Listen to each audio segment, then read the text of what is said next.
Je suis heureux et honoré de faire partie de ce comité de soutien.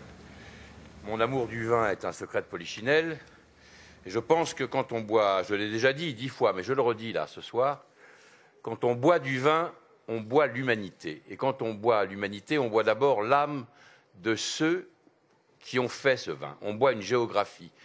Et en ce qui concerne les climats de Bourgogne, c'est encore plus vrai. La diversité de ces climats, cette culture dans tous les sens du terme, qui tient d'un passé millénaire, qui embrasse le présent avec brillant et qui, si l'on n'y prend pas garde, n'aurait pas d'avenir, tout cela est inconcevable. Il faut protéger les climats de Bourgogne parce qu'en les protégeant, nous nous protégeons nous-mêmes. Ce qui se fait ici, c'est le travail de l'homme et de la nature mariés enfin d'une manière homogène.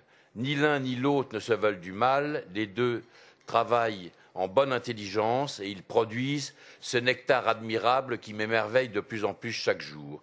Donc, je suis honoré, je défendrai becs et ongles, n'en déplaise aux esprits chagrins, ces fameux climats de Bourgogne, et je veux dire ici que la France est aussi le pays du vin et qu'elle n'a pas à en avoir honte, elle doit en être fière.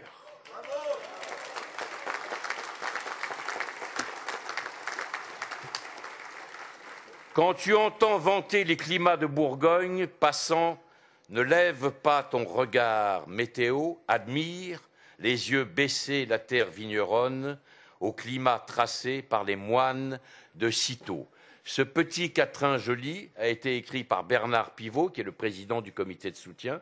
C'est lui qui a trouvé cette phrase magnifique qui dit que quand on parle de climat en Bourgogne, on ne lève pas les yeux au ciel, mais on les baisse vers la terre, cette terre nourricienne des vins de Bourgogne, cette terre nourricière des humains que nous sommes. Protégeons-la, gardons-la, c'est notre culture. Quand on nous aura tout enlevé, il ne nous restera plus que cela.